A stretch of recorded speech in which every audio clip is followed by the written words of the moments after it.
हम बात करने वाले हैं नेक्स्ट क्वेश्चन की।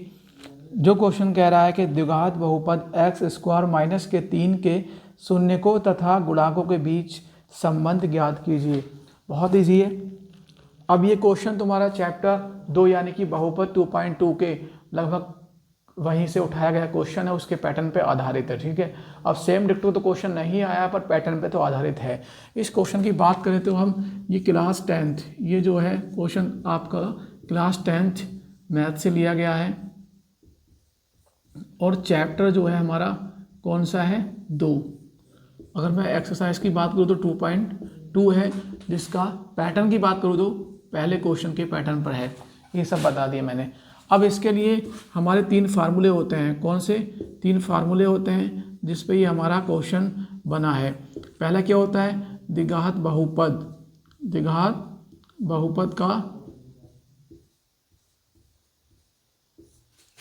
बहुपद का व्यापक रूप होता है। क्या होता है? व्यापक रूप।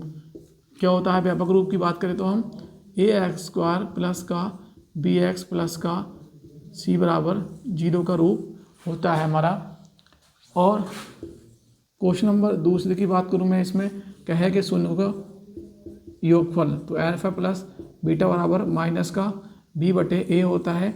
वो अगर कहे गुणांक ज्ञात करो, तो गुणांक ज्ञात करो तो अल्फा इंटू बीटा बराबर c/u होता है। ठीक है, जैसे कि यहाँ समीकरण दे रखी है आपको x² प्लस का 5x प्लस का 6। ठीक है, तो यहाँ जो व्यापक रूप होगा a का क्या रहेगा? 1 रहेगा, और b क्या रहेगा? 5 रहेगा, और c का क्या रहेगा? 6 रहेगा। राइट, तो इस तरीके से हमारा ये जो चैप्टर 2 बहुपद है, इसका ये एक तरह से कह सकते हो निचोड़ है। ठीक है, अगर हम समीकरण की बात करें, किसकी?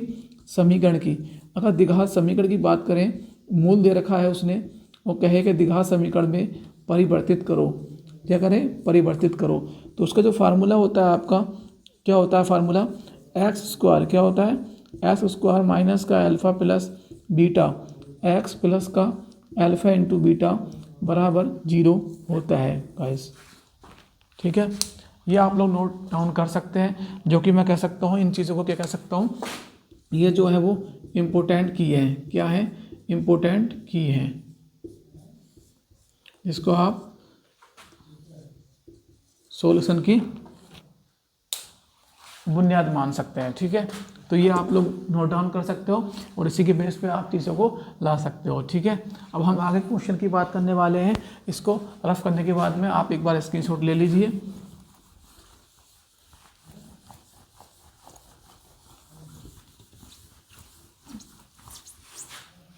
अब हम क्वेश्चन की तरफ चलते हैं। क्वेश्चन पेपर मेरा नीचे है। ठीक है, आप देख सकते हैं क्वेश्चन पेपर है ये। मैं क्वेश्चन पढ़ूंगा, उसका सॉल्यूशन यहाँ दूंगा। आप लोगों के पास में पेपर ज़रूर होगा, आप वहाँ से हल कर सकते हैं। ठीक है, दूसरे का हल होगा यहाँ पे, दूसरे क्वेश्चन का हल। तो हमें जो क्वेश्चन दिया है, कह रहा है द्विघात बहुपद x² माइनस के 3 के शून्यकों तथा गुणाओं के बीच संबंध ज्ञात कीजिए। तो हम लिखेंगे दिया गया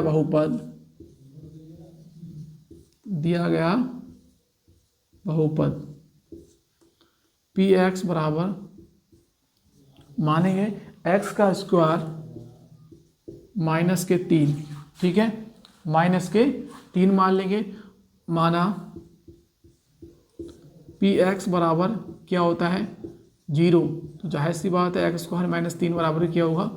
0 होगा। ठीक है, अब हम इसको क्या कर सकते हैं? x² बराबर क्या हो जाएगा? 3 प्लस का हो जाएगा। जो x का मान आएगा यहाँ से प्लस माइनस का √3 आ जाएगा गाइस।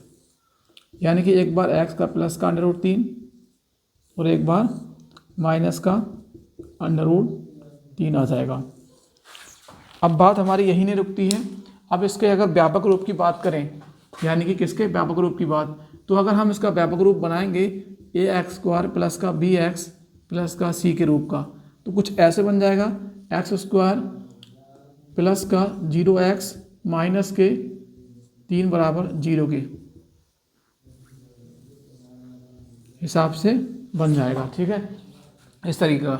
अगर यहाँ से हम मान निकालें किसका, ए का, तो जिसका कोई गुणांक नहीं होता उसका गुणांक क्या होता है, 1 होता है, हमने बता चुके हैं। और बी का मान कितना आ जाएगा यहाँ से 0, और सी का मान कितना आ जाएगा -3, क्या आ जाएगा -3 आ जाएगा। आगे कह रहा है, किसकी बात कर रहा है, शून्यकों के गुणांकों की बात कर रहा है। किसकी बात कर रहा है, शून्यकों के गुणांकों की बात कर रहा है।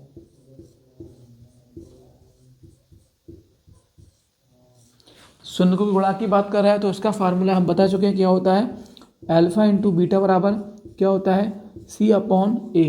क्या होता है, C/A। अगर इसको हमने मान लिया अल्फा, इसको क्या मान लिया बीटा, तो अल्फा क्या हो जाएगा √3 गुणा -√3। सी का मान कितना दे रखा है, यहाँ से आप निकाल सकते हैं समीकरण से। कौन सी समीकरण है ये, सी का मान, ठीक है, यहाँ से -3, और ए का मान क्या दे रखा है 1। √3 कटेगा, बाहर निकल के आ जाएगा -3, और इधर भी -3, यानी कि हमारा बराबर आ गया -3 बराबर -3। यही हमारा आंसर हो जाना है। क्या हो जाना है गाइस, यही हमारा आंसर हो जाना है। और यही हमें जो मार्क्स मिलने थे वो ये समझ लें आप 2 से लेके, यानी कि 2 से लेके 5 मार्क्स हमारे कंप्लीट होते हैं। 2 से लेके 4-5 मार्क्स हमारे कंप्लीट हो जाते हैं यहाँ चैप्टर 2 से। किससे, चैप्टर 2 से। और एक्सरसाइज की बात करूँ मैं यहाँ पे तो 2.2 से, और क्वेश्चन नंबर 1 से, ठीक है। क्वेश्चन नंबर 2 भी आता है, इसका मैं आगे बात करने वाला हूँ, ठीक है। मिलते हैं नेक्स्ट क्लास में, तब तक के लिए जय।